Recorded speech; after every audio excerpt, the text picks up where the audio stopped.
Assalamualaikum warahmatullahi wabarakatuh. Salam sejahtera bagi kita semua. Kembali lagi dengan saya Abdul Kohar. Pada kesempatan kali ini saya akan membahas soal dari buku IPA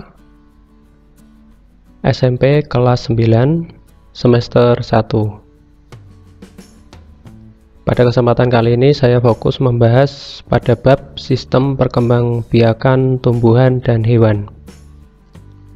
Jadi mari simak bersama-sama pembahasan soal dari saya.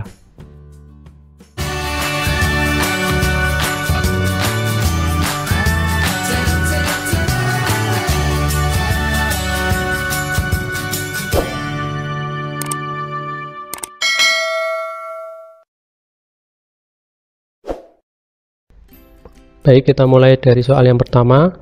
Reproduksi yang memungkinkan tumbuhan mewarisi semua karakteristik atau sifat hanya dari satu induk adalah perkembangbiakan secara. Nah, di sini kata kuncinya adalah hanya dari satu induk. Nah, maka ini perkembangbiakan secara vegetatif, ya. Jadi jawabannya yang D. Saya lanjutkan soal berikutnya. Perkembangbiakan vegetatif buatan dapat dilakukan dengan, nah, di sini opsi jawaban yang termasuk vegetatif buatan. Kita pilih yang merupakan vegetatif buatan, kita cek satu-satu. Dari opsi A, merunduk merupakan vegetatif buatan, stek juga buatan, cangkok juga buatan. Maka yang benar tentu opsi yang A, vegetatif buatan. Kalau opsi B, ini merunduk buatan, kemudian enten juga buatan. Umbi lapis ini vegetatif alami. Kemudian okulasi itu menempel, jadi ini vegetatif buatan. Kemudian stolon atau geragih ini vegetatif alami. Tunas afektif adalah vegetatif alami.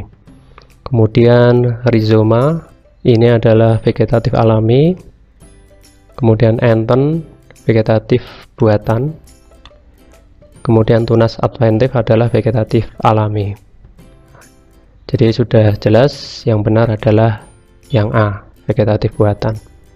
Saya lanjutkan soal berikutnya.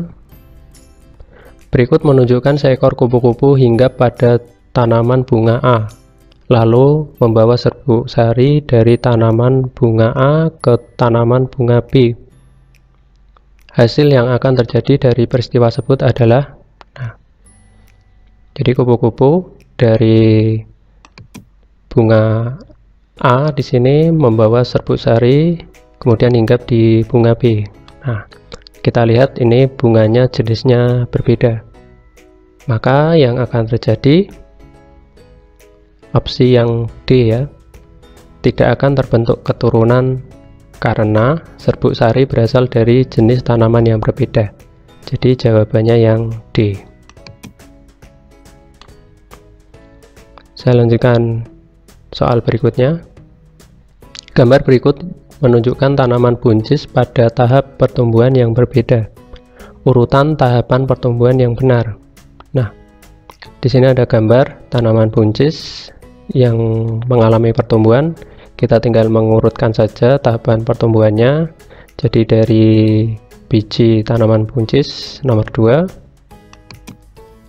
kemudian terbentuk akar nomor 1, kemudian muncul batang di atas permukaan tanah, kemudian muncul daun, ya, seperti tanaman.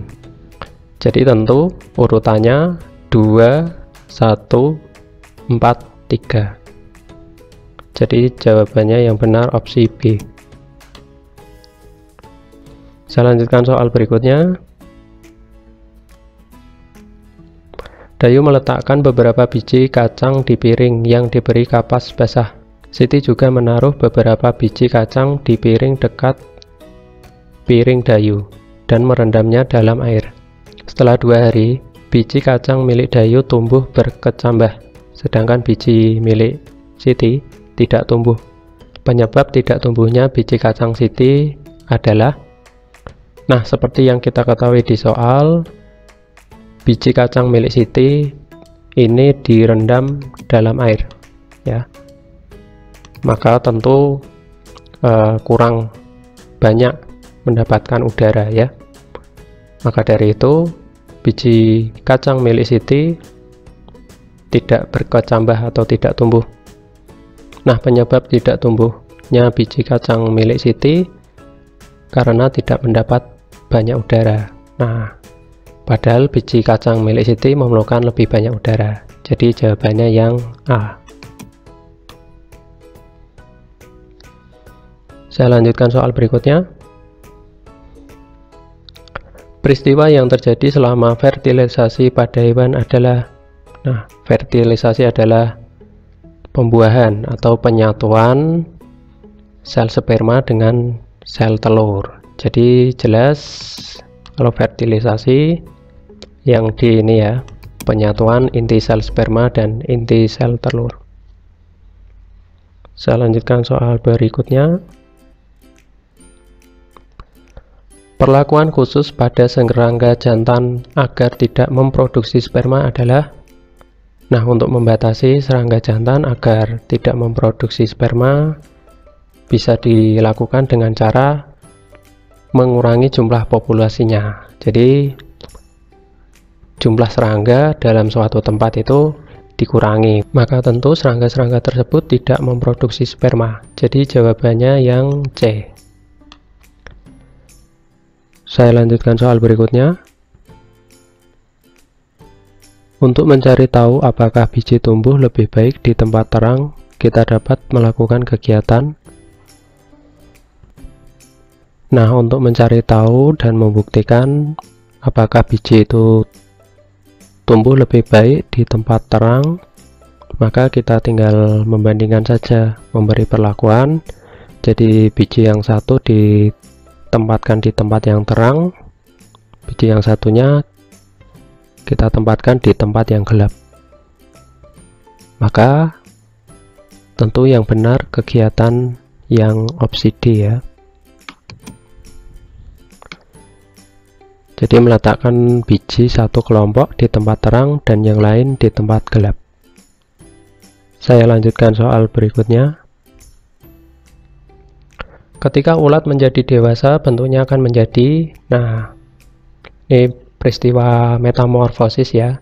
Jadi dari ulat kemudian berubah bentuk menjadi kepompong dan akhirnya menjadi kupu-kupu, ya. Jadi jelas jawabannya yang A, kupu-kupu. Saya lanjutkan soal berikutnya. Anak ayam tumbuh di dalam telur selama 21 hari sebelum menetas. Cadangan makanan anak ayam sebelum menetas adalah, nah, seperti kita ketahui di dalam telur itu ada kuning telur. Nah, kuning telur tersebut merupakan makanan, ya, atau cadangan makanan anak ayam sebelum menetas. Jadi anak ayam sebelum menetas itu makannya ya dari kuning telur tersebut. Nah, karena kuning telur itu mengandung protein yang sangat bermanfaat untuk sebagai cadangan makanan anak ayam sebelum menetas. Jadi jawabannya yang B. Baik, terima kasih telah menyaksikan pembahasan soal dari saya. Jangan lupa tekan tombol subscribe apabila Anda ingin menyaksikan video pembahasan soal dari saya yang lainnya. Terima kasih, semoga bermanfaat untuk pembelajaran.